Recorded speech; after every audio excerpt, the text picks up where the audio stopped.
Hey, welcome back to the show. This is, of course, Surf Splendor. This is episode number 554 with the sad news that the surfing world lost an icon this week. Lane Davey lost her battle with cancer on Saturday, April 26th, 2025, at the much too young age of 55. Her husband, surf photographer Sean Davey, posted his memoriam on Instagram, and I've abbreviated it here, but what he said was, I lost my best friend early this morning. Lane and I were married almost 30 beautiful years together. In 2023, Lane was diagnosed with stage 4 metastasized cancer and given just 2 months to live. Straight away, she got to work, fighting this horrible affliction with every fiber of her being. She threw everything at it, and along the way, she endured 5 serious operations that left her disfigured. I've never seen anyone fight so hard to live. 2 years down the line, and she's finally succumbed to the cancer, while very much still fighting the good fight. Lane fought like a warrior. If I can offer anyone out there advice, please get yourself checked regularly. For most folks, it's just a simple blood draw. Lane was an excellent example that it can happen to anyone. She didn't smoke, she didn't drink, she was an extremely healthy eater, the absolute last person that you would ever expect to be afflicted with any disease. Lane actually passed away with a smile on her face. He went on to say some other really beautiful and kind of intimate things about their love. So I'd encourage you to go read that if you're interested. Sean Davey is his Instagram account where it's posted. I was fortunate to connect with Lane a few years back and even record a podcast with her, which is what I'm going to show you today. It was recorded prior to her cancer diagnosis. We published this originally on December 18th, 2023. So I'm excited or grateful to be able to share this with you. Before we do, though, I owe a debt of kind of gratitude just for the people that make this work possible. The Surfrider Foundation, Veyer Watches, and Real Water Sports. So the Surfrider Foundation is at surfrider.org. I encourage you to go become a member, help restore ocean health for the sake of human health. Surfrider.org. Veyer Watches is at veyerwatches.com/surfsplendor, and that'll save you 15% on a beautiful American assembled timepiece, durable, beautiful, and waterproof guaranteed. And then Real Water Sports for any and all of your ocean needs, ocean, beach, lake, any water sport actually, hard goods, soft goods, they've got it all. Go to realwatersports.com. And then that brings us back to Lane Davey. This is the introduction that I originally read in that episode from 3 years ago. Lane Davey was born in Nashville, Tennessee, and raised in Seattle, Washington. Hip hop music and culture was in its infancy, nurtured to life in New York, but there was an emerging scene developing in Seattle where Lane discovered it and fell in love.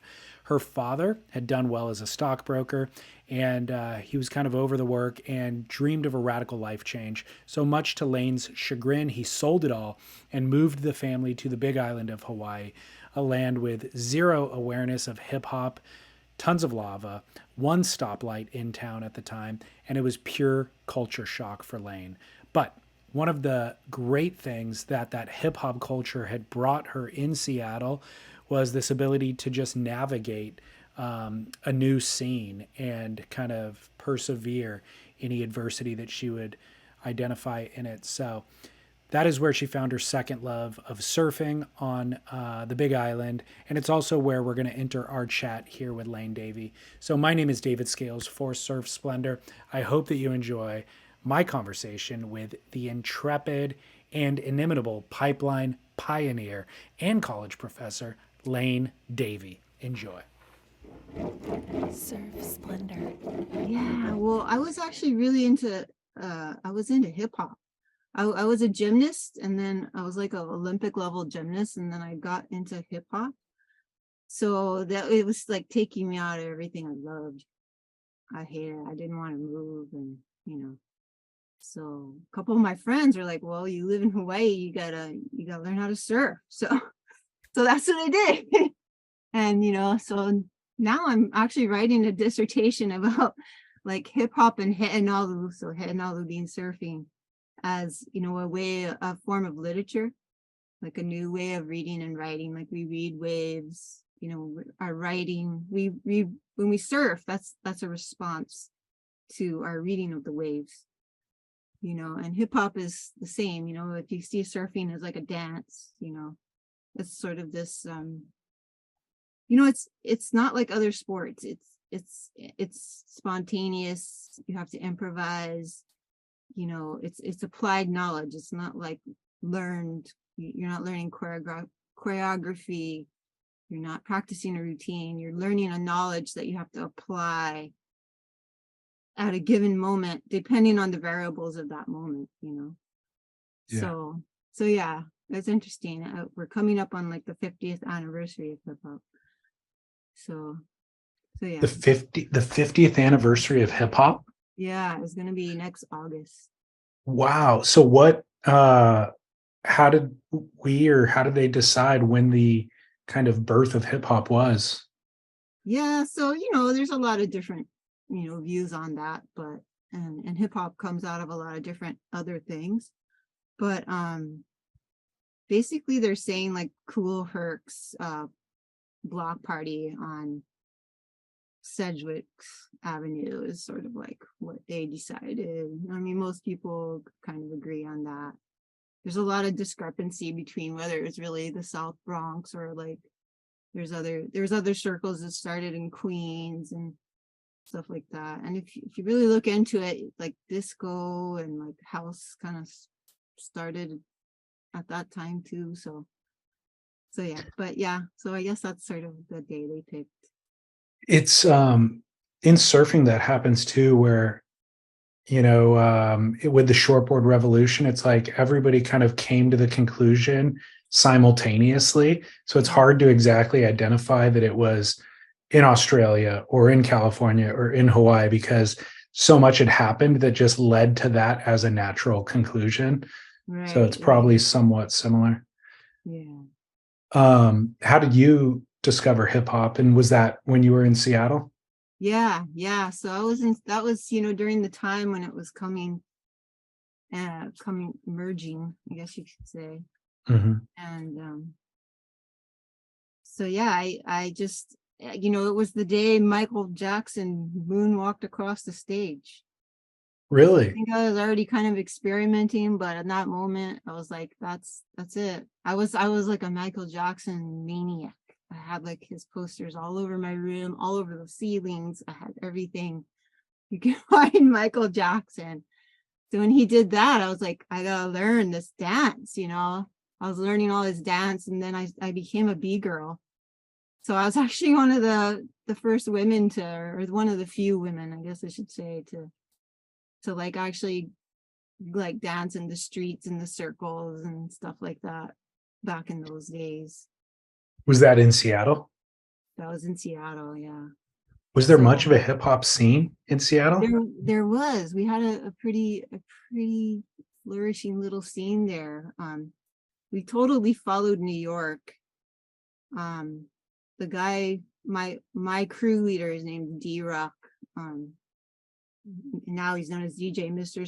Supreme. He's pretty famous. He really had a lot to do like with starting hip hop back in that time in Seattle. And another guy, Fever One, who became like a really famous b-boy from Seattle. He came out of our crew too. And my picture and some of my old Pumas are actually in the Smithsonian, the Natural Museum of American History. Yeah, in Washington, D.C. No, I think it's the one in New York. I don't know. Okay. It's online though. It's like their online collection. But yeah. Fascinating. So yeah, when I came to Oahu, it was like, I mean, big island, it's like lava. Like I was like I was like into going to clubs and dancing and going downtown and dancing in the streets, and that was everything. And also I was a gymnast, and so I came to the Big Island land in this field of lava. Like there's nothing in there, there's one stoplight. It was insane. And then I was like, well, that's over. And then I went to like a gym to practice, and I did a handstand on the bars and hit the ceiling. So they didn't really have a gym. So sort of had to give up everything I knew, And then one of my friends I went to school with was like, she was like from New York, because we went to HBA, so the Howley Protection Agency, but it was like the boarding school. And she was from New York, and she's like, you gotta learn to surf, and she surfed. So, I kind of, and then my crew leader was like, you gotta surf, and he was all into surfwear, like all the hip hop scene was into like TNC shirts and stuff like that at that time, and like the gotcha shorts and everything. So I would send him back like t-shirts from TNC, and that was like hip in the scene back in that time, And then he would send me like hip hop mixtapes and stuff like that. So That's fascinating. yeah. So it kind I've of never, prepared me for surfing. yeah, I mean, that's such an interesting intersection, or the way that you described it relating to one another makes Yeah. perfect sense. I've just never thought of it before, Right. Right.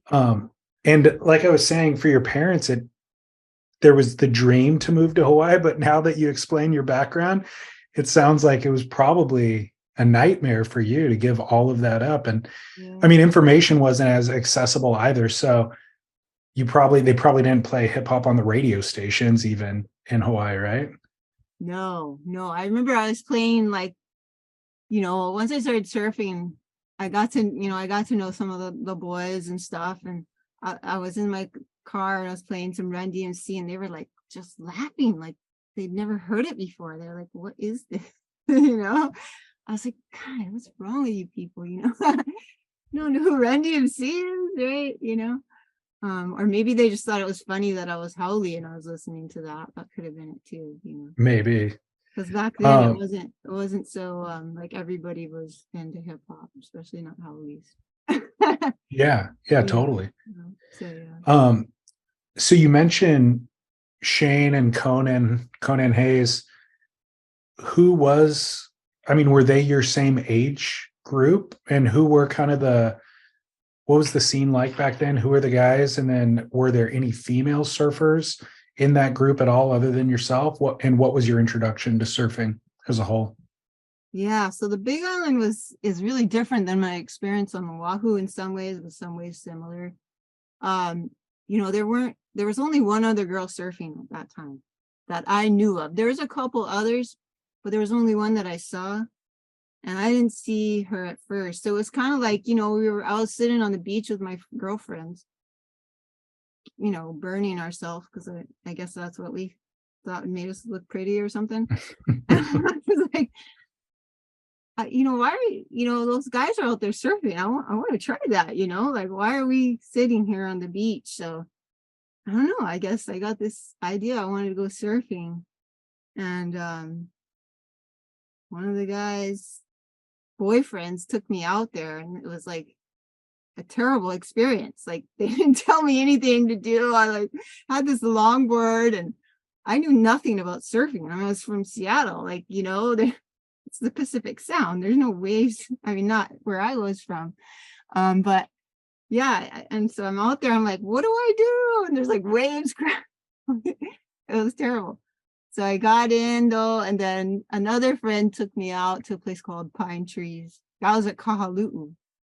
Another friend took me to a place called Pine Trees, and kind of like he had like a short board, and I actually stood up on my first try. So I was like literally hooked that day.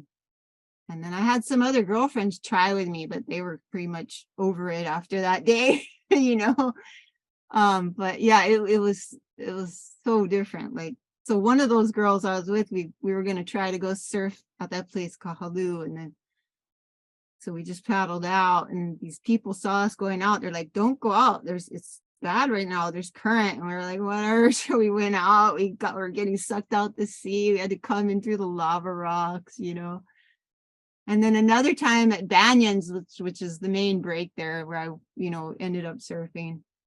I went over there and I asked, there's a bunch of guys, all the boys were hanging out. And I was like, how do I get out here? And I walked down, and they looked at me. They're like, you walk down and you paddle straight out, And I'm like, Okay, so I walk down, I paddle straight out, and next thing I know, I'm standing in a big pile of Vana on the reef.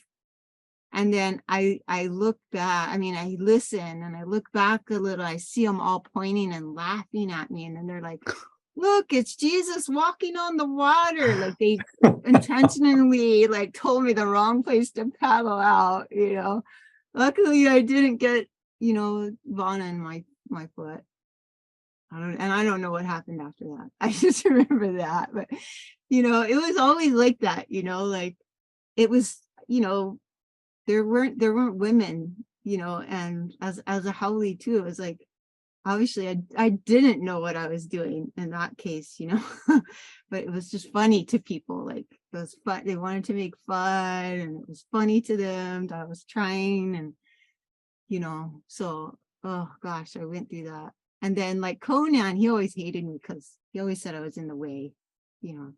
I probably was, and I tried not to be. I didn't know what I was doing. I wasn't like, Right. I had nobody to help me. My parents had probably didn't even know I was surfing. Nobody, there was no guidance whatsoever. I was just going, and I kind of eventually figured it out. But yeah, on the Big Island, like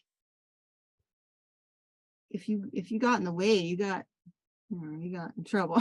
No, Yeah.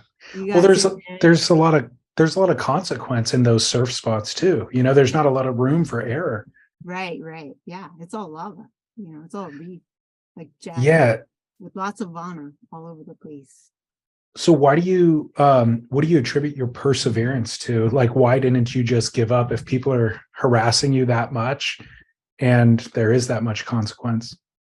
It's the same reason I persevere today with like half a shoulder, half a knee, half a hip, No, it's like it's just that feeling of being out there, and then like the bonus of being able to ride a wave, it's just I literally was hooked from that first day, And Yeah. so yeah, I mean it's funny because like being an old surfer it's got its own challenges, it's like it's like you're starting over, because you're doing it with so much less, and you're gauging your like, God, I really want to be out there, but I don't want to not be able to move my shoulders for 3.5 months, so I've got to decide, be more selective, and it's just so crushing sometimes, like, oh, I want to be out there so bad, so it's like you learn this whole thing, and then you go all the way up, and then you go back down. But I think, nowadays it's probably just as important to me as it ever was, it's Really? like, yeah, it's like, it's the thing that keeps me like sane. I don't know, Yeah. I so know. It's the way you described that. I'm realizing there's a window, maybe from like the age of 18 to 25, maybe like a 7-year window where yeah, you're hitting the zenith of yeah, your body's performing at its best. You have enough experience under your belt to where you know how the ocean operates and all that sort of stuff. And then everything after 28, it's just a slow downward decline. And then you have your mental like trying to accept that right, decline. And I think right. I'm in my 40s now, and I'm like, I can accept I will never, my best surfing is behind me. And now I've just got to appreciate the fact that I'm getting in the water, getting a Right, couple waves, don't have to right, perform, yeah, yeah, I know, it's kind of a funny thing. I don't know though, the cool thing about surfing though is it goes back to what I was saying before. It really is like a relationship with the waves too, though. So like if the surf is perfect, and the spot and your experience and all of that, you can still like get the best wave because you know how to get in the spot, you know how to get the wave. Yeah. So it does have that bonus, but then you have to know not to like just go out and think you're gonna, be like those 25-year-olds you're surfing, or the 13 Yeah. year olds, or, and especially in certain kind of conditions. For me, it's just like if it's lumpy, if it's warbly, all of that, like it just doesn't matter. I gotta be careful, And I Yeah. know older guys that are older than me, they're like 7 and they're still surfing. They'll be like, we'll still go out big, but if it's messy, I'm not going anywhere near it, because that's how you just you have no like cartilage left. You have no like, there's no sponge. So it's just like everything, you have to do it all right now. You have to be Yeah. your best surfer ever, Yeah. Well, I think that is the benefit of decades in the ocean is you have a lot more experience and you get worked less. Yeah. Like I don't wipe out nearly as much. I don't have terrible, put myself in the impact zone nearly as much as I used to when I was in my 20s. Right. So hopefully you can mitigate some of those disasters. Yeah. So what then brought you to Oahu from the Big Island, or how'd you get there?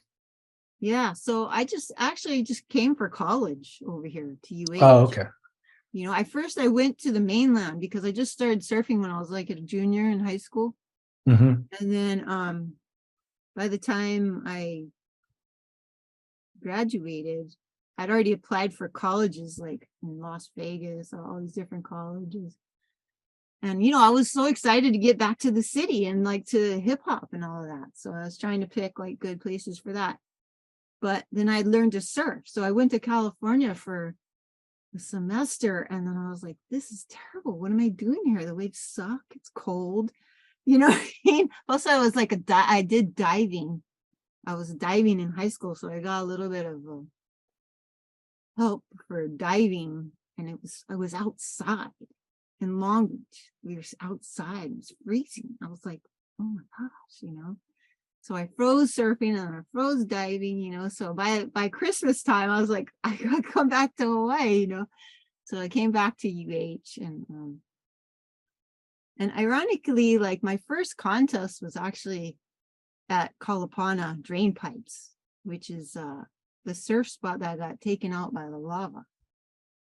So my first contest was the last Drain Pipes contest, and now that spot isn't any, there's nothing there but lava.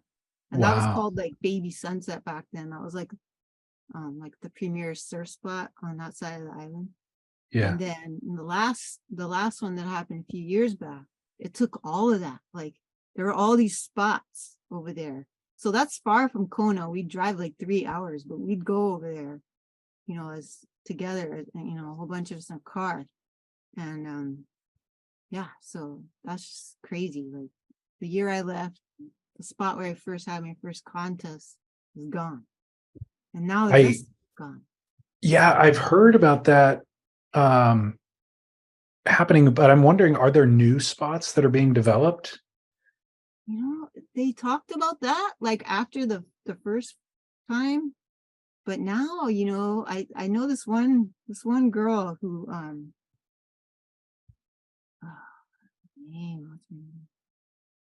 she's from there. She grew up there, and she was like, man, there was nowhere to surf. Yeah. It was all gone. Like our whole lives were disappeared, and so I just came to Oahu. Yeah, that's tragic. Yeah, I mean, well, it is, and it's part of the way everything works, though.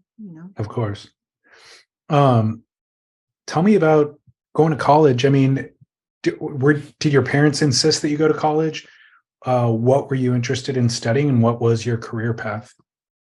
Yeah, my parents were. Yeah, it was pretty much like you go to college. That's what you do.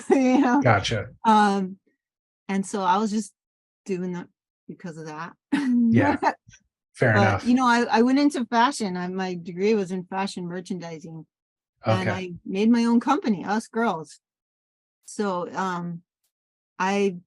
there was no women's surfwear at the time.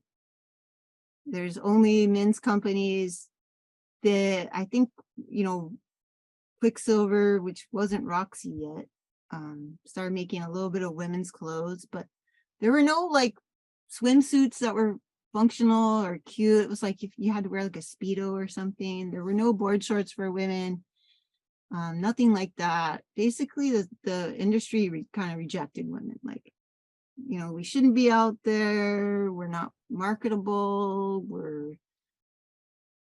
There was nothing for us, right? We had these contests, but they'd put us on like at the worst times of the day and stuff like that. And it was just, we were just kind of a joke or whatever. And so I was like, well, I'm going to make some women's surfwear, So that's what I did. And then I actually, when I graduated from college, I went to Bali and had some samples made of my first board short.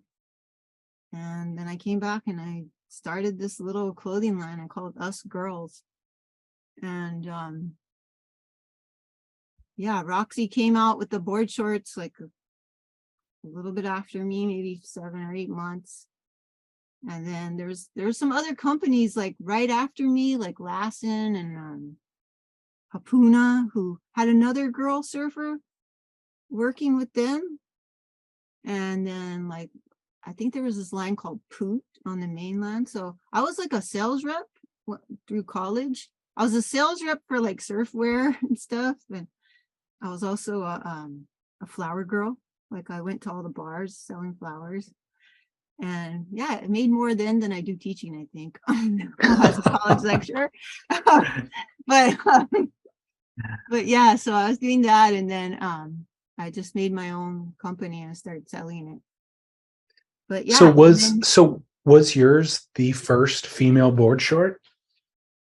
I claim that it is, but Birdwell at some point said we made those shorts first, but they sort of just made them for a team. They had like a team of girls or something, and they just made the shorts for that team. They didn't like sell them, Okay. But yeah, I definitely think I was the first. And how were sales? I mean, now it seems like absolutely that's a huge category, but at the time, if there weren't a ton of female surfers, what was that like? How were sales, and were you? Well, that was the thing. Like that was what all the guys would say. Well, women are going to buy board shorts. They don't surf. I was like, yeah, but they'll buy them to wear at the beach. Like they're cute, like, yeah,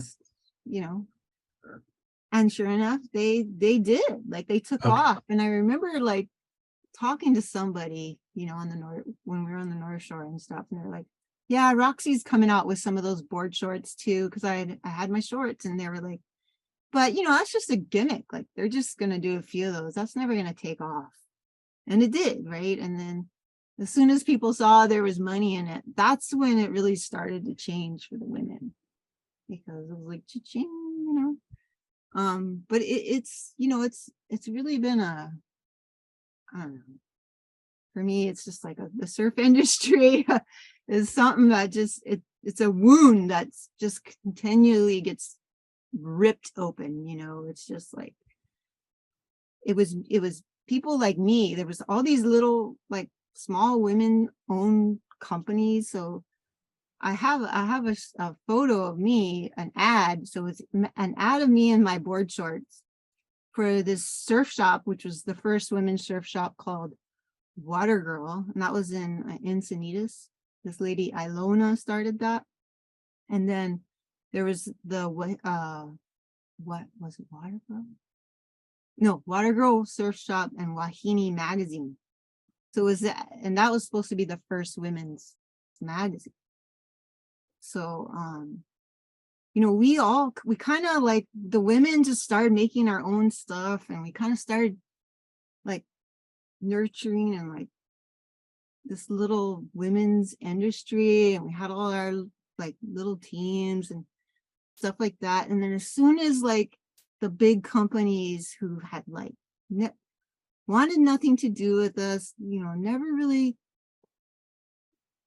did anything for women surfing, boom, they were in. They had all the money to just flood the stores with, give them the upfront deals and all of that. And then a lot of us just got wiped out because we couldn't keep up, and so, it's a lot of them went down.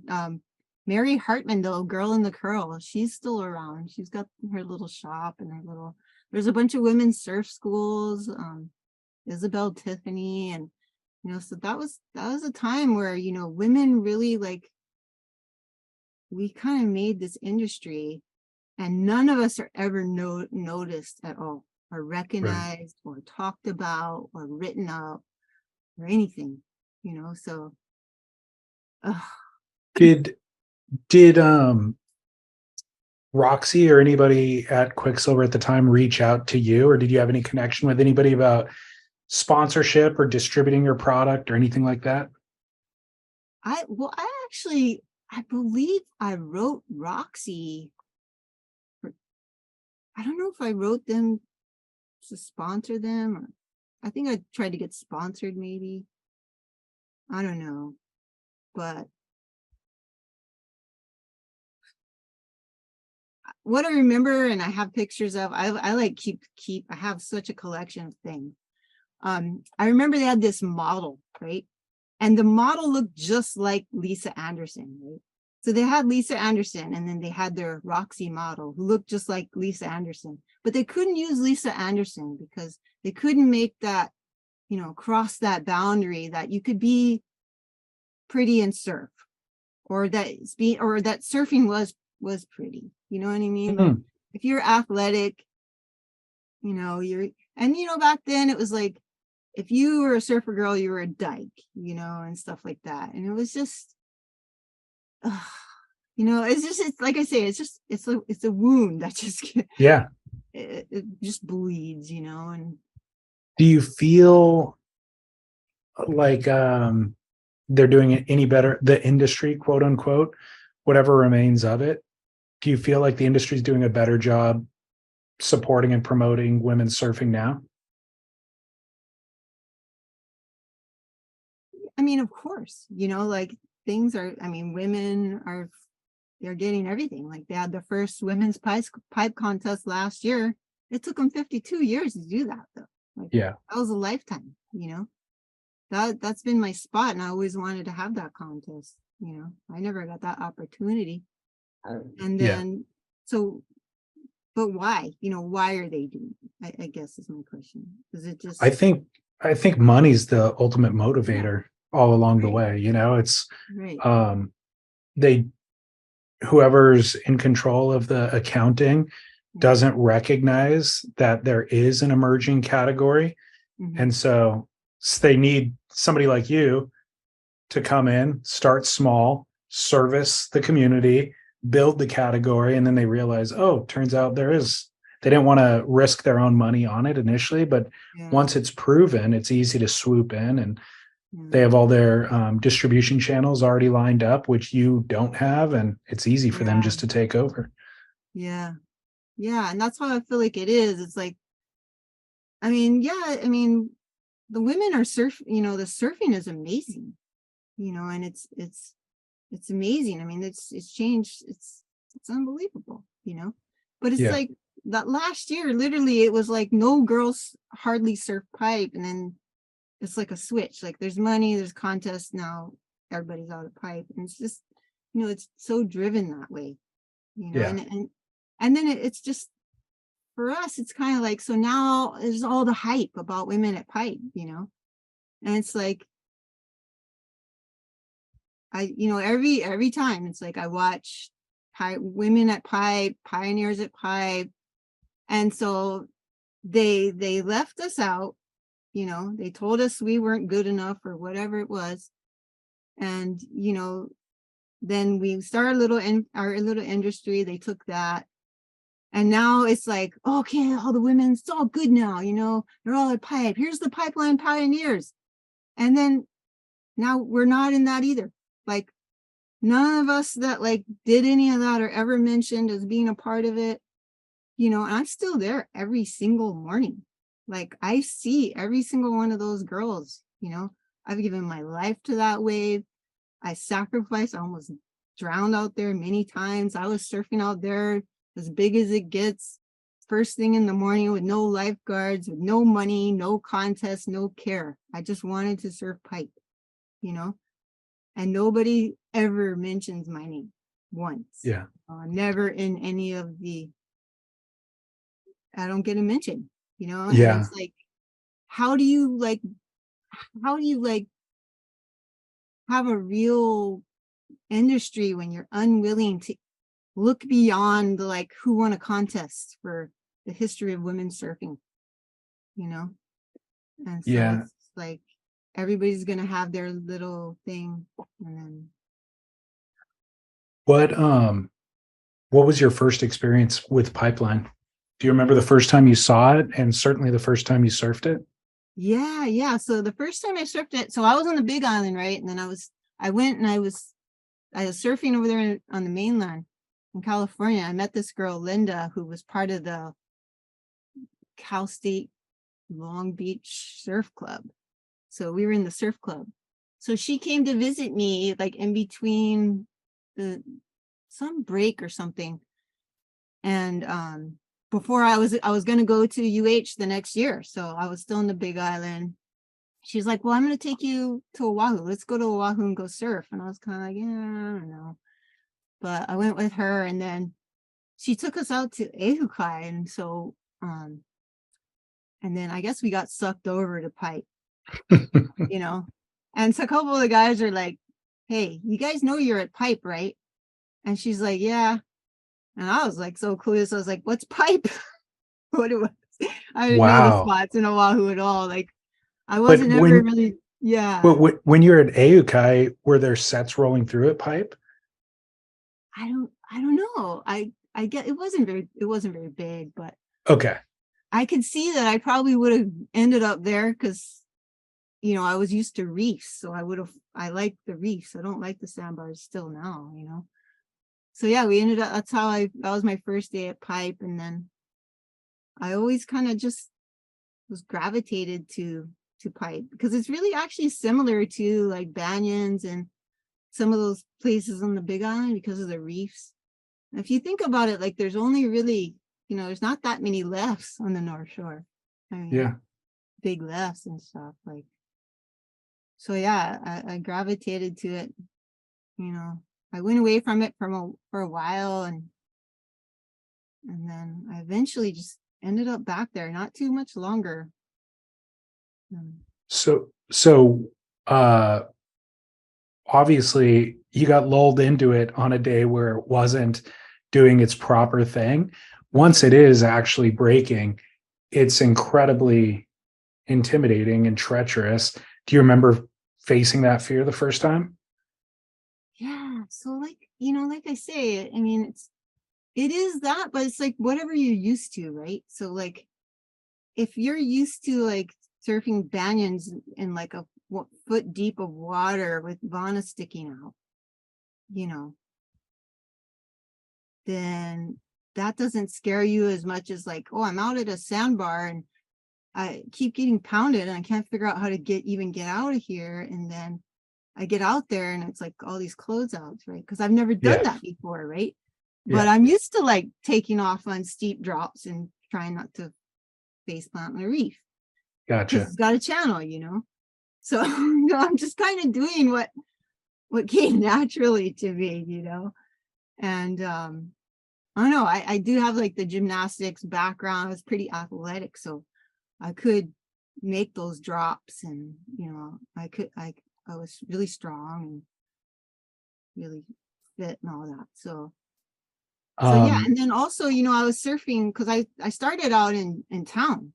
I moved to Honolulu because I was to be by school. So I surfed Ala Moana. That was my spot. So it's also similar to that, and a lot of the guys that surf Ala Moana surfed pipe.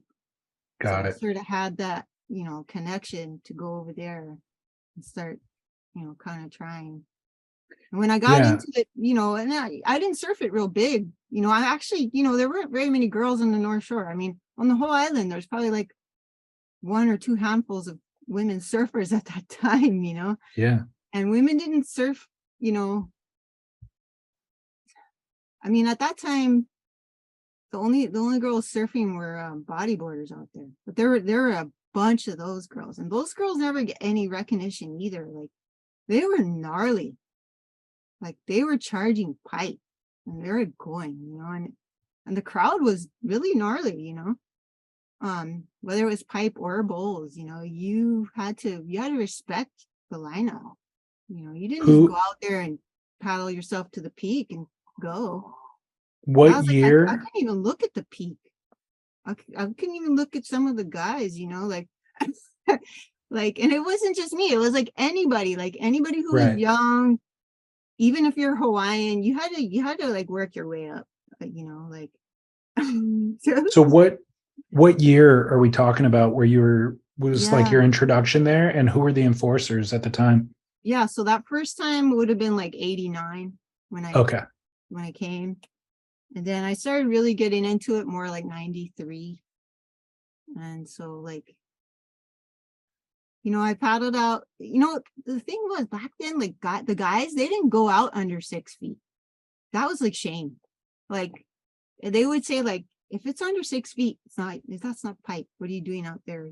I'm like, I'm going out there because you guys aren't out there. Right. But I actually kind of scored it, when I was young. I just score it by myself a lot, and it was kind of just me out there, and that's how I got comfortable, was like just learning it small, and then worked my way up to going big. And So when I remember like a couple of the times, I think when I started, that was kind of like the Jerry's, like, that's kind of when he was already on Maui or whatever. But I remember one session that was super crowded and all crazy. It was like Jerry and Laird and like Johnny Boy, those guys. But yeah, it kind of came during that time. And on those small days, though, I remember when I started, it was Christian Fletcher and Matt Archbold. They would be out on those small days, like busting their airs and stuff. So that's who I really remember seeing. And they were like, they saw me and their eyes would get big. Like they were like, what do you, I mean, sometimes it was mean. It was like, what are you doing out here? And then other times it was like, they were really genuinely scared to see a girl out there because they thought I was going to die, and maybe I was, like I said, I wasn't really that, knowing that I was putting myself in a lot of danger a lot of times. And then I sort of found out the hard way. well, in hindsight, were you ready for it? Were you competent? I don't think you're ever ready for it, I think in some ways I did better in the beginning, and after, you start getting so many poundings and the relief and all that, you start to get hesitant because you do start to realize, like, oh my God, I don't want to end up like that again, Yeah. and stuff like that. So you see other people die, that's, Have you? oh yeah. Yeah. I mean, so yeah, I'm writing my dissertation. It's partly just like a oral history. It's sort of an account. Because I wrote for this Honolulu Star Advertiser. Yeah. And I did a blog for Oceanic Cable, and I started tweeting like in 2008. So I do this text to my friends. So, the deal was like, I'd send like, I had like 7 or 8 friends in town. I would send them the surf report for the North Shore. And then during the summertime, they would send me the report for town. Right. So it's when Twitter came to be, I was like, I should just text this to Twitter. So I have like a record of these surf reports. So now I have a record of pipeline surf reports from 2008 every Wow. day.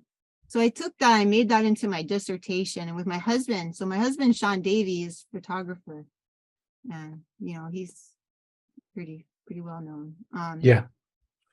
So between his photos and my news articles and the tweets, we've composed like this, I call it a biography of pipeline and Ala Moana Bowls, because it's about the wave, like the best days and stuff like that. So, Yeah, that's amazing. yeah. It's So 14 years. Yeah. Crazy. Yeah. Um, I so, forgot what your question was now.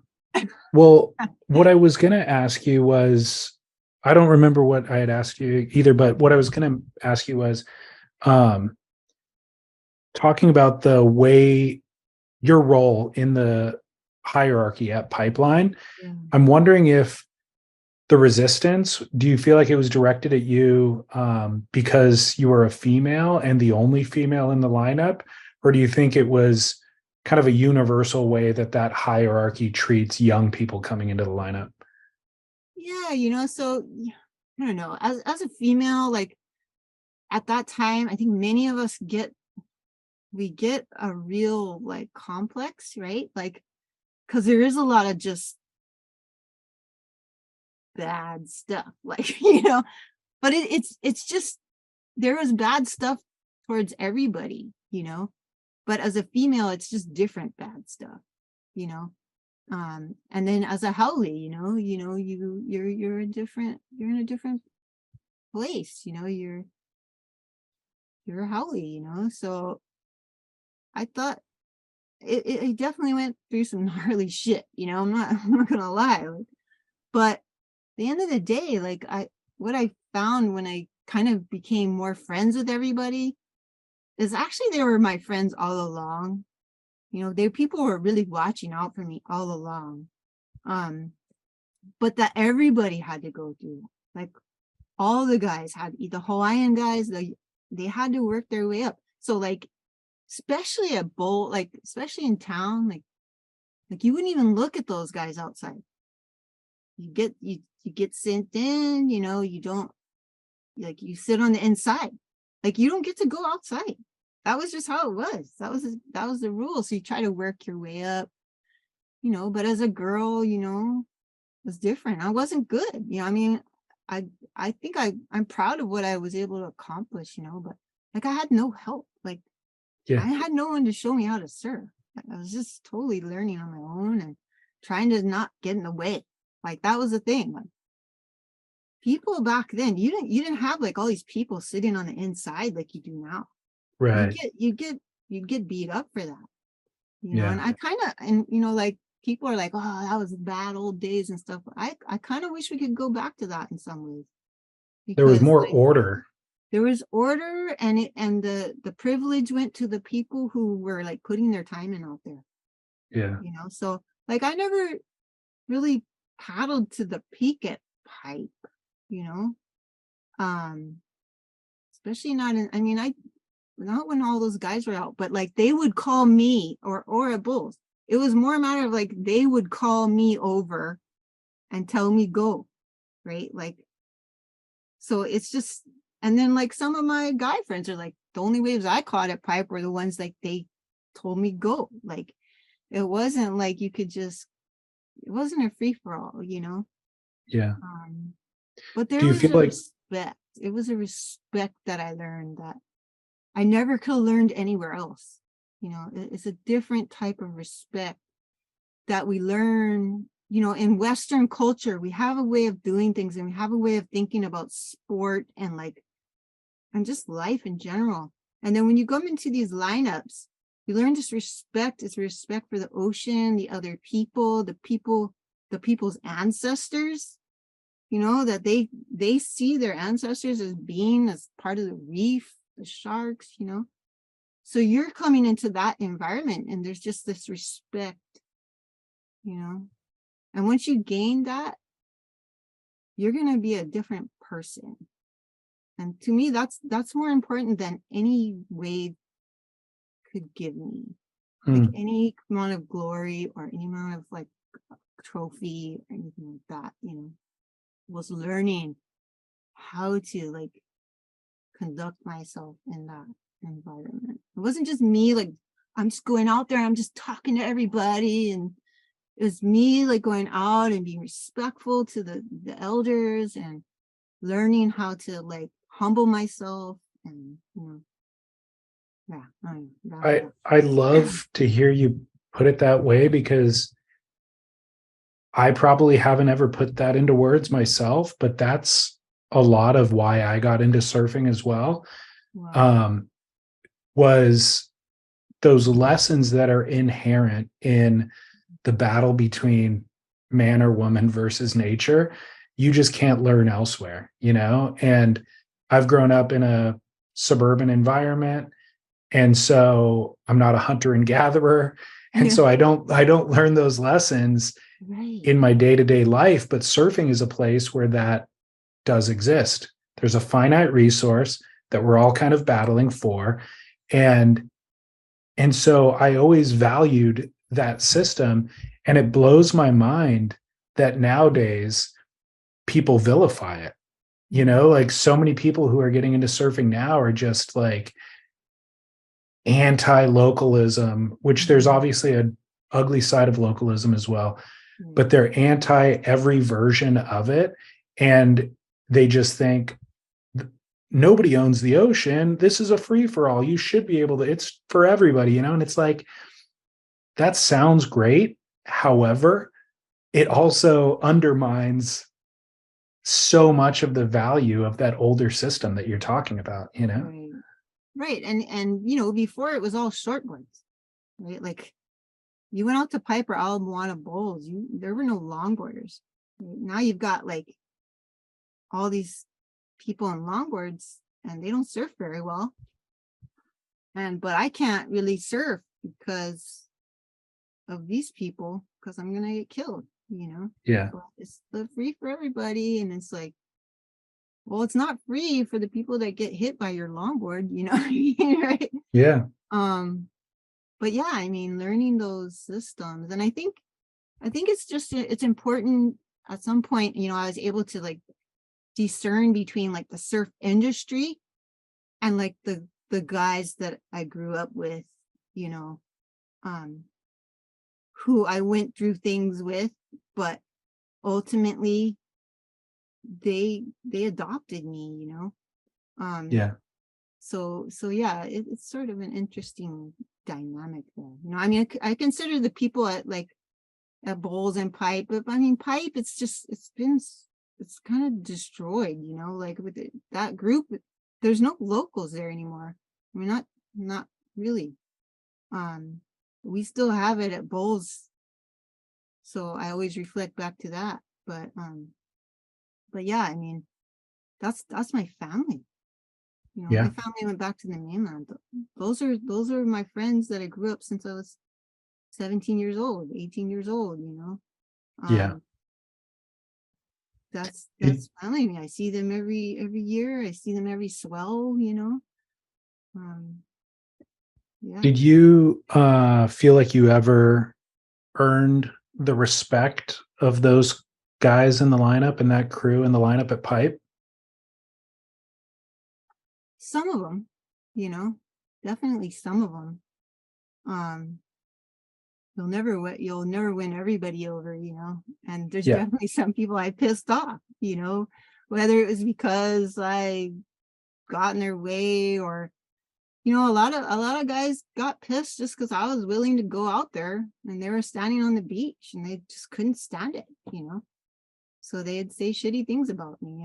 And yeah, the truth was I was just sitting out there and trying not to get mowed down. But I was still out there, you know, Yeah. and I Yeah. was out there like every swell I could possibly get out there. I was out there. So if anything, I earned respect just for like my dedication. Like Yeah. I don't think you'll find many more people that are more dedicated to pipe than I am, even though I never really got such a great wave or anything like that. And like I don't really care. I love that place. Like that's my home. And even when it comes to a time where I can't surf there, I'll probably still be there every morning, just looking at the waves, feeling the mana, looking at the shooting stars and the moon melting into to the surf. Like I didn't have kids. So like that's my home, that's my baby. So it's yeah. It's You pretty you answered it just kind of briefly there, but I was going to ask you if you've ever gotten the wave that you were looking for at Pipeline after all these years?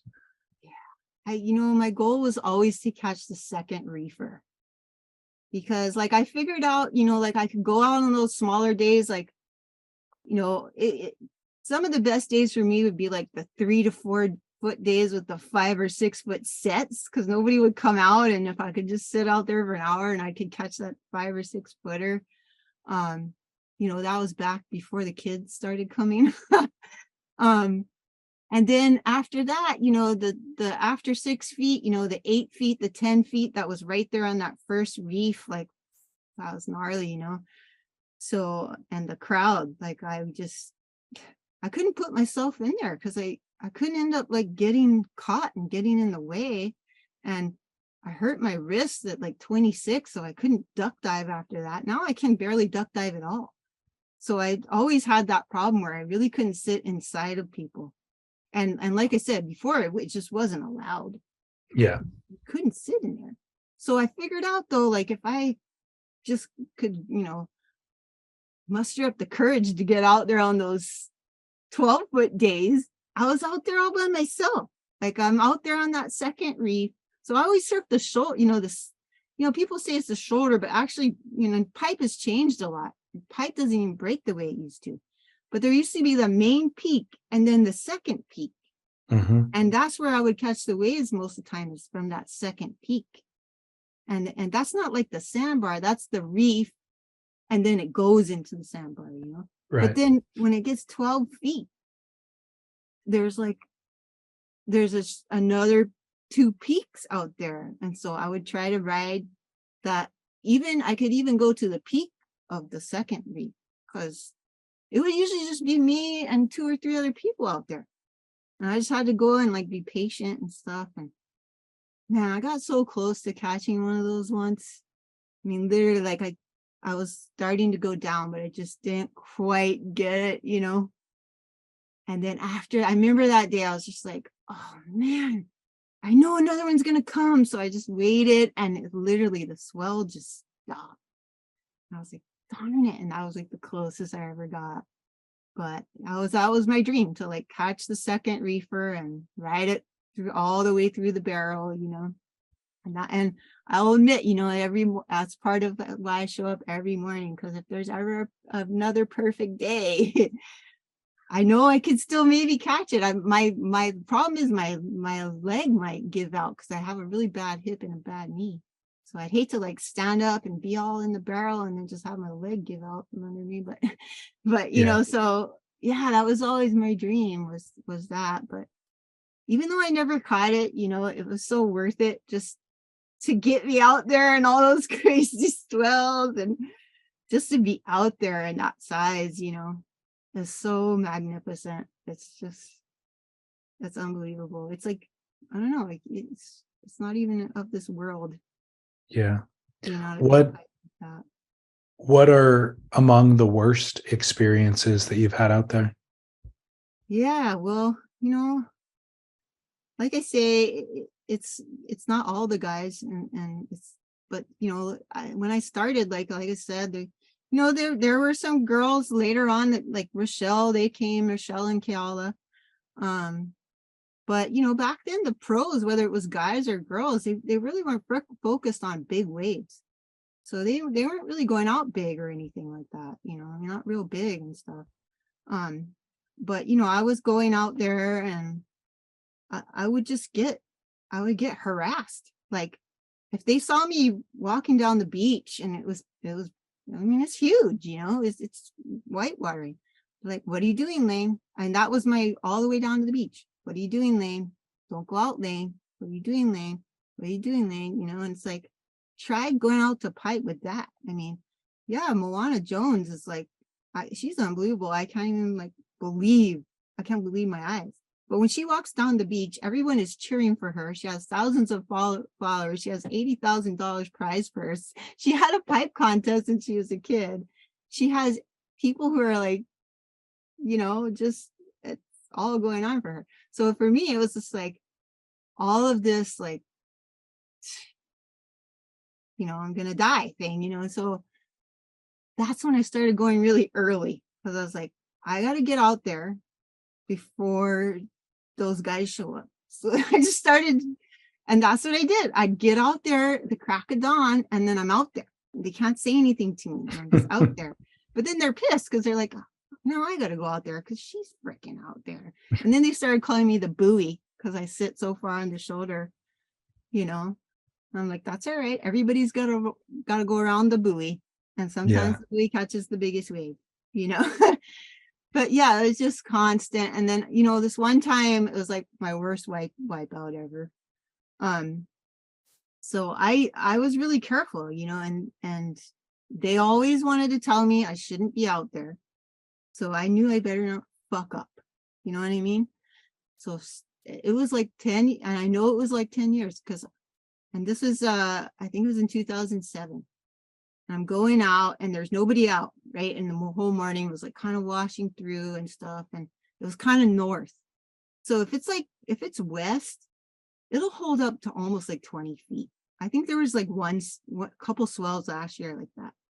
I mean, like it'll be like Waimea size pipe. But if it's north, it won't hold over much over 12 feet. And usually actually kind of closes out at like 8 or 10 feet, depending on how north it is and the sand and all that. So this day it was it was west, but it had that north, you know. But I was just like, at one point I was on this, like, I didn't care. I was going out. Like that's the way I did it. I'm going out if it lets me out. That's still the way I do it. But you know, it used to be like 15 to 18 feet. Now it's like 5 feet and I don't get out. You know? So I was just like, so because you got the sandbar and you got pipe, you know, but the problem is too, like pipe has kind of become more of a sandbar, whereas before it would just be this reef. And then the sandbar, you know, yeah, that's like 10 feet waves over there, but it's a clear reef. And it was like really long period swells, really clean. Now we get like close together swells, a lot of swells at one time, not very many west swells. The sand never moves. The erosion is like seemingly just taking the beach. So the sand never moves out of the channel. And that's where I used to surf, right next to that channel. So I'd kind of run to the channel and then run to the wave, run to the channel. And now the channel is like a humongous whirlpool. But this day was kind of like north. And then there's nobody, there's like 2 or 3 guys out. I'm like, screw it, I'm just going. Okay. So I run down there, and the mistake I made too is I followed like Cole Christensen. So he used to go in the morning. He goes more in the afternoon now, but he had a little group of guys. So I was like, well, I was scared, you know, there's no one really out. So it's like, I'm just going to follow them. That was a bad move because those guys, you know, that's one thing I learned as a girl. Like you can't keep up with the guys. Like, you know, all this women's lib and all that. But, you know, when it comes down to it, and you're 115 pounds on a much smaller board, you just get pushed back, right? So anyways, the way I did it was I tried to make it through that little keyhole, you know. I never let it suck me down to the lifeguard stand because I'm by myself. I always surf alone. And so I always figure people can see me. So as long as I make it through the keyhole, you know, even if I don't, then I'm going to get washed in by Eukai. So there I am. I'm going, right? And this huge set comes at like Ehukai and hits me so hard that later on my doctor told me he thought I got a concussion. I was wearing my helmet just from how hard it hit me. Wow. It was a closeout. It washed me. I think I got held under 2 waves.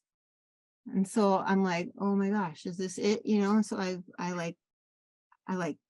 get washed in, and the current is so strong, like, you know, like you're literally like 10, 12 feet from the shore, but you're thinking like, I'm not gonna make it because it's just going so fast. I'm like trying so hard, and I'm like 5 feet from the shore, and somehow I get in, but my legs are totally cramping up, like I'm so out of oxygen that I'm crawling up the beach.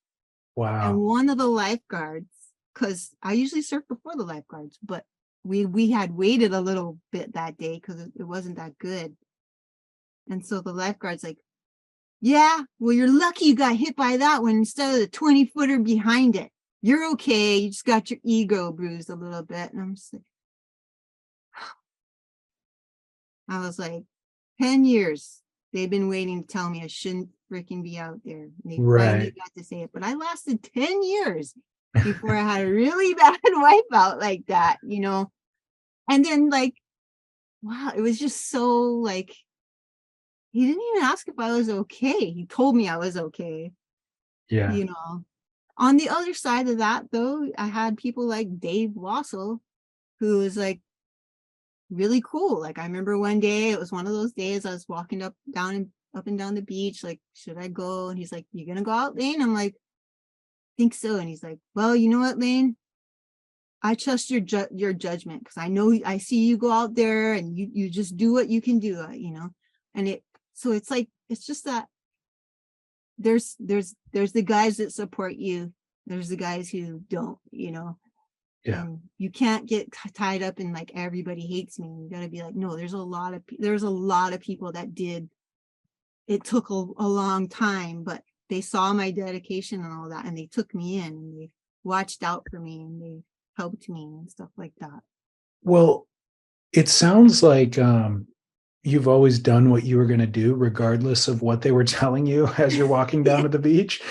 But I wonder if that if it did erode your self-esteem or if it did have negative effects on your psyche. Even though you still did what you wanted to do, was there a lasting effect of that negativity? I'm sure there is, you know. I think it's worse now. It's worse now because it's like the way it's not even like people aren't acknowledging me. It's like I feel like they're intentionally trying to erase me out of the pipeline picture. And I can't be like before. Whereas before it was like, well, I don't care what anybody thinks. I just want to be at pipeline, you know. I'm just gonna keep going out. Like that was it. And now I can't even just go like, oh, well, screw them all, I'm out there, you know. So Yeah. it's like it is really hard because it, you know, it's like I feel like, I mean, I put myself in this position, right? I mean, everything I did was like probably the most male dominated thing you could do, you know, but like the hip hop community recognizes me, you know. It's, you know, they find people to vouch for me, they recognize me to some extent, you know. And like I said, the local surfing community, they love me. They, you know, they're my family. But the surf industry, it is hard. It's like you feel like, God, am I really that terrible of a surfer that that I surfed pipe for 30 years every day and I went out bigger than any of these girls and I gave everything to it. I didn't have kids. I didn't do anything. I made the first one. And I guess I'm just so awful that no one wants to recognize me. You know what I mean? Like now it's harder because it's just, I've given my whole life to this, you know, and it's like and I never did it for the recognizing, you know, like any recognition of that, but it's hard to be so like, you know, just, I don't know, it's hurtful. And a lot of times it's the females that do it. And that's what makes it more hurtful, but they're just sort of following what the guys are saying. So it's sort of like those same guys in the industry who like always put us down, they're happy to welcome the new women, right? Because they're good. They're living up to the standard and they're making money off of them and they're blah, blah, blah. But they've never lamented. They've never like acknowledged that the only reason those girls are doing what they're doing is because we did what we did, you know. And so it's like, it's the same thing. It's like when we were young, when we did all that, they told us we weren't worthy. And now they're still just telling us we're not worthy. The only reason the women now are doing good is because they're worthy and we're not. And it's just, I don't know, how can that not affect you, you know? Yeah. Like, and now I'm like sitting here, 2 master's degrees, PhD, writing about surfing, and I can't, I did a lot of journalism for surfing. I did a lot of freelance writing, you know. I wrote a article about pipeline last year. It was going to get published and it was ready to go to press. And it's not just me, you know, I mean, another woman that they never mention is Alex Florence. Like, look at all the males whose dads, you know, Mason Ho, you know, how many are Liam, you know, Alex Florence she started going out to pipe. It was after me sometime, but that was like when longboarding started. So you had like Dino and Bonga, and Dino was there every morning with me. He was like a pipe guy. And she was like out there in a longboard, and that was like nuts. And she went out like 10, 12 feet. Crazy. And she's getting barreled out there, you know, and she's not like a super high performance surfer or anything, but she came to the North Shore when there were no surf, and she was a shortboarder first. But you don't hear people going like, wow, you know, John and Nathan and Ivan, the reason they're such great pipe surfers is because their mom is a pioneer and she surfed pipeline. And that's what I'm saying about, they're not doing it for the women. Like, it's all about this standard and this marketing thing. And it's just like, they're leaving out what's important. And then the other one you have is Emilia. So Tamayo's wife. She was a bodyboarder. So she was one of those bodyboard chicks that were nuts. And then when Blue Crush came, which was like, I guess in like 2002, you had all these girls starting to come out to pipe, and she was bodyboarding. She's like, well, and they weren't very good surfers. They were like, you know, model girls who want to get attention. So she's like, okay, well, I'll get a surfboard. And so her and Robin Cardozo would just like get surfboards and go surf pipe, and they would just eat shit, you know. But after that, she kind of liked it. So she started surfing, and next thing you know, she was out there big, you know, just like, but and that started with Blue Crush. So I remember in the magazines, they're like, are there any girls surfing pipe? They're like, yeah, there's these kind of underground girls, but, you know, no pros. And that's exactly what they said last year during the Pipe Masters. Yeah, there's these kind of underground girls, but there weren't really pros, just Megan and Rochelle. I mean, just Rochelle and Kel. And it's like, well, shouldn't that mean like we get more attention? Yeah. Like, we were willing to do it before the pros. We weren't as good as the pros, but we're water women, you know. We were surfing big waves, you know, and it's like Ace Cool wasn't like a high performance surfer, but he surfed big waves and he got, you know what I mean? So it's just like, and then you had like a bunch of Brazilian girls like Micaela and Sylvia, who now they're like nominated for Red Bull. They were surfing pipe, you know. Then you have like a few other people that are notable. And then like before me, you had all these girls charging Sunset. And there was like I said, there was a time when women surfing, like I think in the 70s, it was kind of hip, right? And I think that's probably because it was about style, you know, and stuff. And you had all those girls and like Margot Time, and it seemed like it was better then. But in the 80s, you just had this, like, I guess when it became real radical, it was just like this anti thing. Yeah. You know, so we did all that. We stuck in there. We put up with all of that. We made the industry. We surfed huge waves with nothing. And now we're still just treated by the industry like those chicks that aren't worthy. Yeah. What do you think recognition would look like to you? It's as simple as just including us.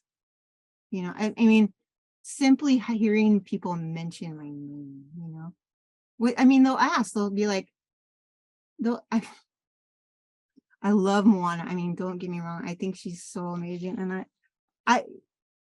she's literally doing an interview with Nathan Florence. She's like, I never had any older girls out there when I started surfing. I mean, I'm like, oh, you're saying this to Nathan, whose mom was out there every day, you know? And me, Amelia, and Alex are still out there. We have more longevity than probably all but maybe 5 other people at pipe, and Yeah, it's like, there's a lot to be said, for still trying to go out at pipe at 52, I mean, whoever you are, totally. but there's just it's like they can't recognize us because it's recognizing that they were wrong, Oh yeah. that's what I feel like, That's a great way to put it. yeah. And it's like, you don't hear it, you don't hear about how those companies refuse to make women's clothing and they refuse to sponsor women, and but it was simply what it is. I Yeah, mean, it's well documented. I did a totally. lot of documenting of it. But there was so many women's magazines for a while, and those are all gone. Yeah. So yeah, it's so much better, but it's worse. And then there's so much infighting between the women, and it's just, oh gosh. Yeah, I asked you earlier, like, if you feel like it's gotten better, and that was actually a dumb question because of course it's gotten better, but Yeah. really what the heart of the question was more, uh, is it where it should be? You know what I mean? Like Yeah. I still feel like it's represented entirely differently, and it's also there's a bunch of built-in limitations in the way that they structure the events or the Yeah. scheduling and all that sort of stuff that it's still treated like a novelty side sport, sideshow Right. from the contest point of view. Yeah. And I think that's probably the biggest problem, really, is like, if we look at the contests themselves, right? I mean, what is that? What are those standards? How are those standards set? Like, what determines what makes someone the best surfer? Well, it's a standard that was set for the male surfing abilities. Right? White So males, though. It's not based off yeah, of like Hawaiian waves, because if you right. read like all the old Hawaiian stories, the best surfers, some which were females, were the ones who could ride all the way to the beach without being wet. And that meant they were the one who knew how to catch the best wave that could take them all the way to the beach. And if you look at now, how are they doing the contest? They're jet skiing the people out to the lineup. So like, if you're going to have a women's pipe contest in 10-foot surf, and you got someone like Moana who knows the spot, and you got 3 other people who don't, and they're not going to, and they don't get jet skied out there, that gives Moana a lot more of an advantage, because those folks just might not even get out. Totally. You know what I mean? That's really like, that's a really important part of surfing, is knowing the ocean. If you're surfing pipe, that's the most important part. But when you just start jet skiing people out there, and then they've all got their escorts. I mean, so for me, that's just like, wow, you guys rip, and then you just pay people to take you out and get you your waves. So all those years that I sat and waited my turn, they don't have to do that. They just pay the people that are out there to go and get them their waves. And I mean, it's Well, like, good. I'm glad they're so getting waves, but it's let it's me just ask you not. this. It's not. Those escorts that you're talking about are always locals who are respected within the community. So Yeah. is there any animosity towards those locals? Do you or the community hold that against them? Yeah, well, last year was gnarly, because, well, they switched the contest, right? So this year they took the local contest. So the contest they're having with the vans is supposed to be the one that all the locals, I mean, I think, right? This is the local qualifier. So now it's an invite. Oh, So okay. now the locals, this is the contest that the locals did, and 2 people get to go into the pipe masters. So now it's not just anybody can enter, it's whoever they want to invite, Got it. So now the locals have no way of getting into the premier contest. So this contest is a wash. Then you have the backdoor shootout, which is really local, but it's also an invite.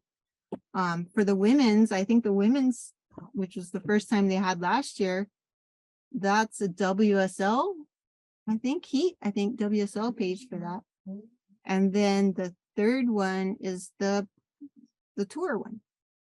So now all these contests are taking, I mean, pipe used to break a lot more early season, but now it doesn't. Like, so you have such a short pipe season, and now like it's almost all taken by contests that are either invites or sanctioned. So people get pissed, you know. Yeah. And you know, that was happening last year. One of my friends has a young surfer, and she was just so mad that this person was coaching, because their son's just trying to go out there and surf, and how can he compete when all the other surfers have coaches with them, you know? But I just told her, so we can't be mad at each other, because those guys that are being paid are like, they're just trying to survive, right? So it's all a matter of like the surf industry, like just, you know, some of it's female, but some of it's just the way it works, you know. It's like they just discard people, and they're just trying to make money, like they're just trying to survive and pay their family. Yeah. So I just try to remind myself of that, you know. And it is good that not just, it's great that those girls have people helping them and actually watching them. Like I was doing that when no one was watching me. And there's a very different way of surfing when you surf alone and there's no lifeguards, you know. Yeah. But it's destroyed our community. Like we don't go out and surf with our friends anymore. We go out Yeah. and surf with a bunch of people who are training for a contest, you know. So they say, oh, well, just don't surf pipe. It's like, well, sorry, but this is my spot. I've been surfing here for 30 years, you know. But It just go surf somewhere else, you know. And so yeah, it's a lot of animosity, and the surf industry is just it chooses who they want, you know. it totally does. If you're not the chosen one, then Yeah. It's the more you talk about it, the more I realize that wave specifically has just become so commodified yeah, that it really comes down to dollars and cents. And it makes sense that the international girls are showing up, that they would employ the local former pro or whoever it is to be that escort. And it's great to kind of put that money back into the community. And some of those former pros, maybe they never felt like they got their due for their pioneering of whatever it was that they did. And so this is a great opportunity for them to kind of benefit from that. But it then commodifies it, you know, it then becomes about dollars and cents rather than about surfing, obviously. right. Mhm. So It's just it's a hard when problem. when some of those girls start going, oh, Lane, she just only surfed on the shoulder. It's like, well, yeah, I Yeah. was never not gonna surf on the shoulder. But you know, Don't have to be, yeah, don't have to take a dig. yeah. So it's just, there's no, you know, but there's no like caring about the community that's there. There's no caring about the history that came before you. It's just, I got to get my wave, I got to get my reel, I got to get my trophy, and then I'm out of there, you know. Yeah. And then they leave, and all we have left is potholes and freaking. Then we spend the rest. So we spend the surf season, say, waiting in traffic for contests that come or don't come, and then that ends, and then we spend the rest of the time with them fixing the roads for. So it's just like the North Shore has just been dumped upon. A lot of people have left. The rental price for housing is insane. So Totally. most of the people I grew up with aren't on the North Shore per se. So, you know, before, wherever you went around here, it was like you went to food band, you saw everybody, you know, you went wherever you surfed, you just saw your friends. But now it's just like you kind of like, you're walking around and you just don't see anybody, and then you see somebody, you get so excited, like, oh, somebody I know.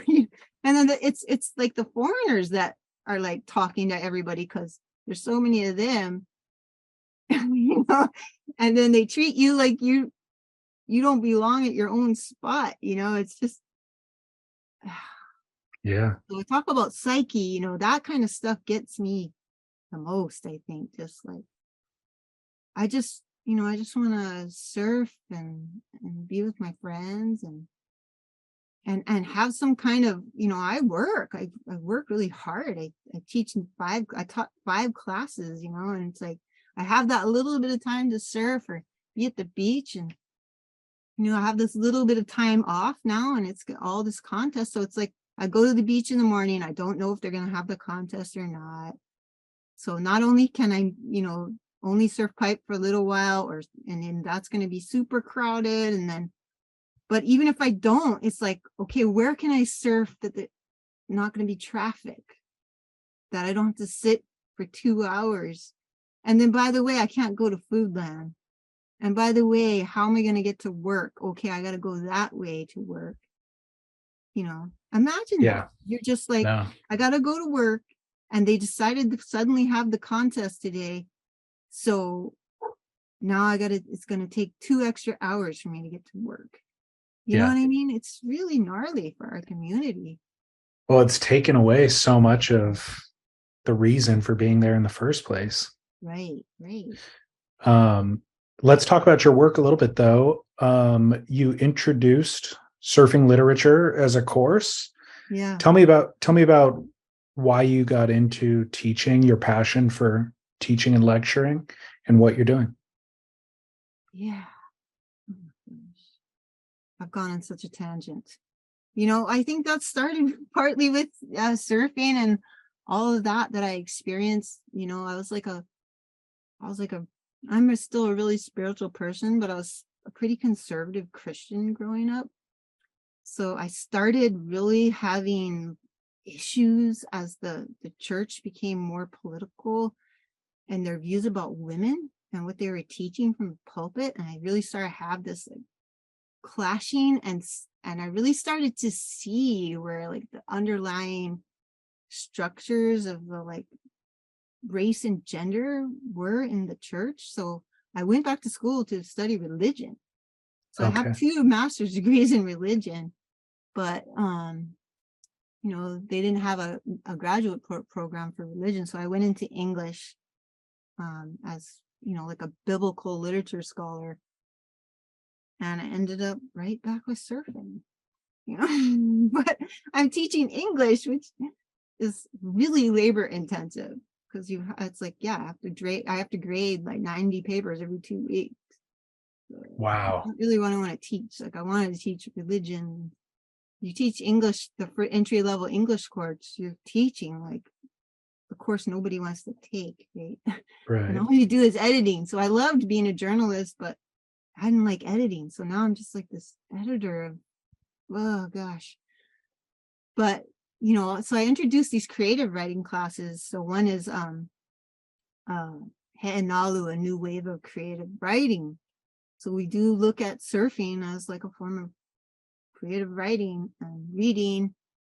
And what I really do is to bring, and I do the same thing with hip hop, but what I really do is to bring it into the classroom. I talk about using the media, and I talk about look at the advances surfing has made in photography, right? From the fish islands, we got the drones, we got so many different lenses, and all this multimedia videos. And I mean, surfing and hip hop and remix culture has just really brought us a whole new form of literature. It allows us to bring all these, you can call them sports, but I prefer not to call surfing a sport. For me, it's a cultural practice. It was really important in Hawaii history. If you read the Mo'olelo, it was part of their religion. It was part of their way of getting knowledge, and even maybe accumulating land, the kings and stuff like that. So I see it as a cultural form. And so when we surf, or when we watch surfing, we're actually learning about Hawaii history and Hawaii culture and forms of knowledge. So I bring that in, but then I also say, we can look, instead of writing my biography, I can make pictures of my waves, right? So I use like Anthony Walsh, and I say, you know, this is his autobiography, right? He's got all these different angles of him surfing this 2-bit pipe. And then I'll ask the students, like, watch the video and then write about what it's like to be in the tube. And you know what? A lot of them can, because they can hear it, they can see it. And if they can, you know, they get that experience now. Like, think about what we've given to people, you know, through this culture of surfing or a sport, to like, as far as literature goes. I mean, even like contests and like the commentary, or just, you know, like my surf report, I say that's like, you know, wow, that's 30 years of like looking at a wave every day, you know. So you have the science, like I can go get all the, you know, national weather forecasts and all their readings. But what my reports are is like a breakdown of what it really looks like with those readings, you know. Yeah. So yeah, that's what I'm doing with those types of things. Fascinating. Don't know where it's really going to lead, because again, you know, I'm finding myself like with all these scholars. And you know, I was watching the movie Elf last night, you know, the Christmas movie, and you know, I don't know if you've seen that, but Of course, yeah. Elf is like this big doofy guy, and like everybody's like, oh, he wears this big doofy suit, and he's always excited, and you know, I see myself. That's how I think the academics see me, is just like, I'm always excited, I'm always smiling, I'm talking about surfing, you know, I have my surfboards in the back, but they totally don't take me seriously. So it's going back to that stereotype of like, if you surf, you couldn't possibly be serious. This couldn't possibly be a serious dissertation. Talk about surfing. I mean, what does that contribute to the world, you know?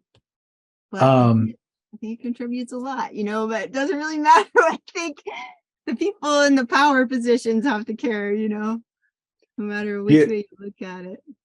Do you have any interest in writing a book? Well, you know, I hope my dissertation will, it's 500 pages. So it'll probably turn into a few books if people, you know, find it interesting or relevant, you know, or.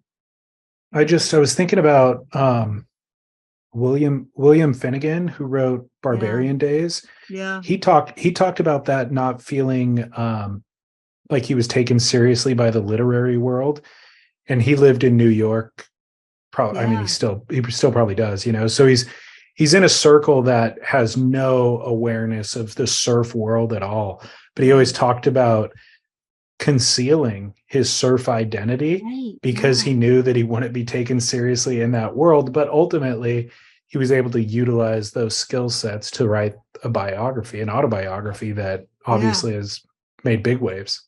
Yeah, I wrote about that in my dissertation, but my way of looking at it is I'm comparing it to Jerry Lopez's book, Surf is Where You Find It.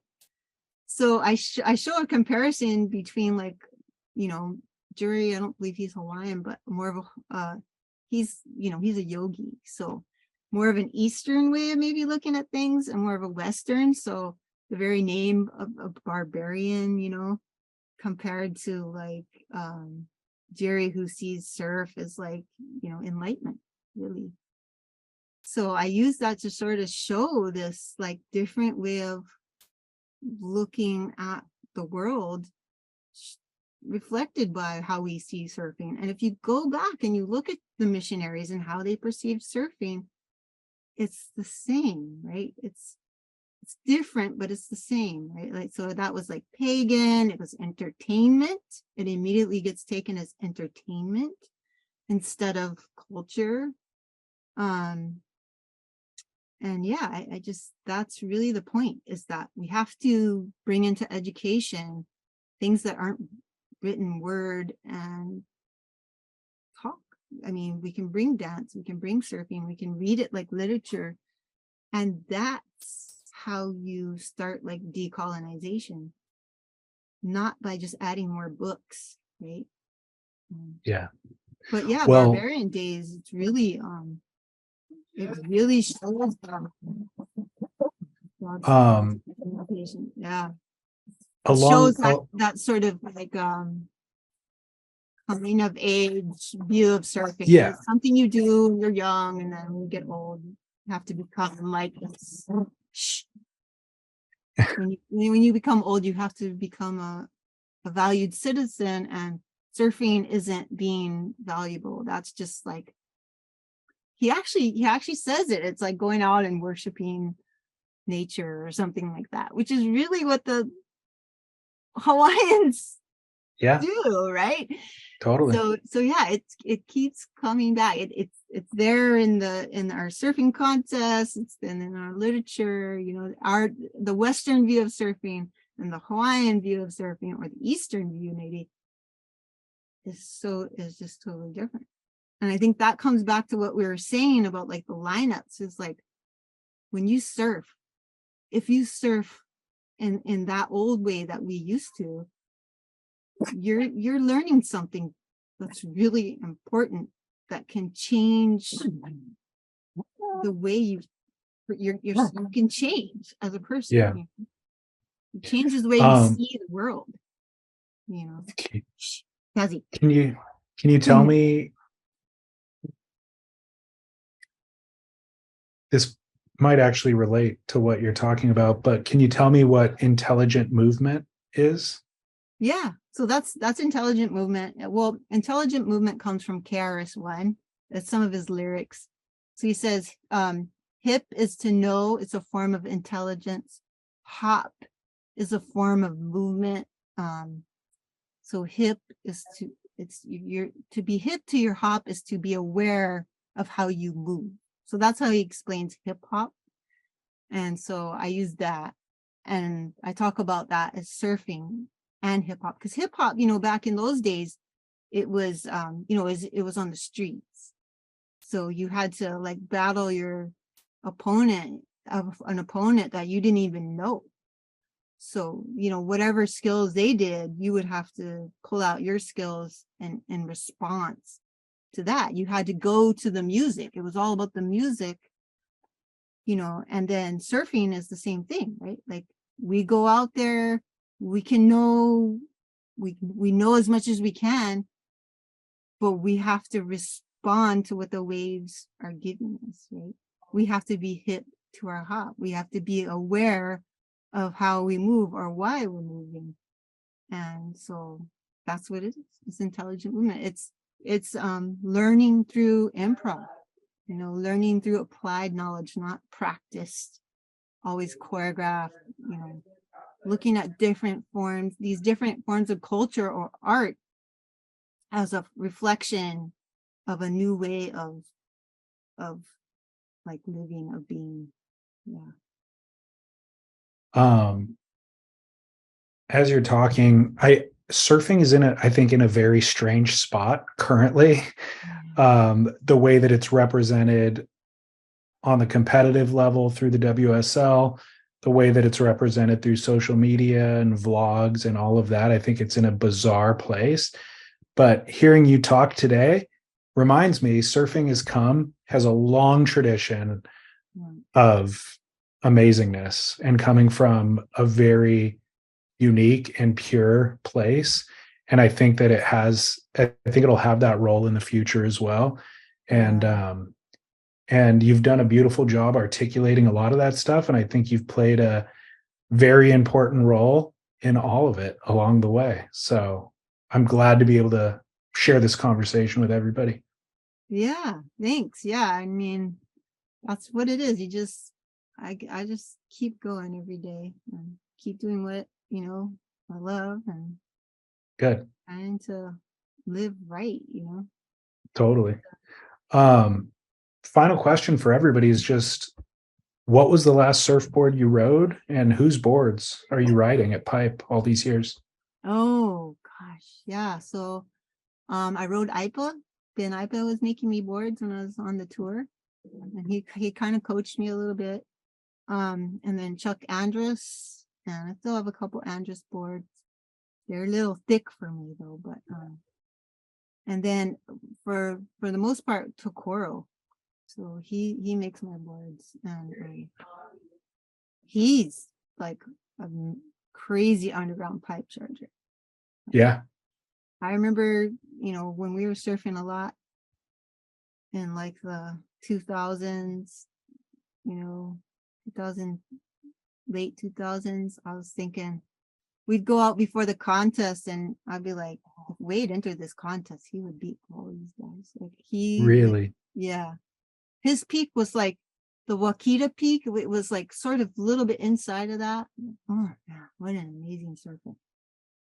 I surfed with him and this guy, Rick, and it would be like us all the time.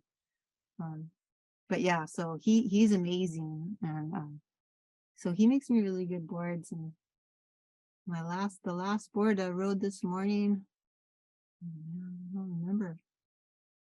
I have lately the surf reports are so messed up that I have like 4 or 5 boards in my car. I don't know what I'm gonna do or where I'm gonna go. Or it was probably a 510 Coro. Yeah. What obviously you're surfing every day. We were talking earlier about kind of your body's limitations, but what are you doing to outside of the water to maintain the ability to surf, diet, exercise, all that sort of stuff? It's so hard, I try so many things. When I hurt my shoulder, I was like, man, I'm gonna rehab this and stuff. And I went to all this rehab and it got so much worse. Really? And I realized I was like, you know what, Lane, they're trying to get your shoulder back to normal. And people were like, you might need surgery kind of thing. And I was like, your shoulder ain't going back to normal. So like, just don't piss it off. Right. Like, I guess if I want, I guess if I want to go get surgery on everything, then I could just like go get surgery on my whole body. But in 6 months, if I didn't surf every day, I don't know if I'd be able to surf.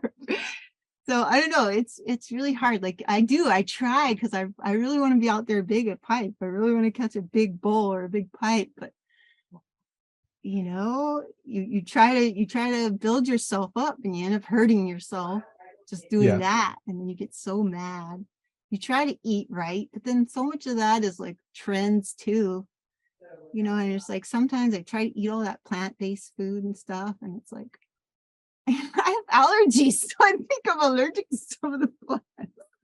Other times, like, oh man, so it's just like, I don't know. You have to follow like our instincts, just like we do in the surf. You try to do the best you can, but you got to just listen to your body.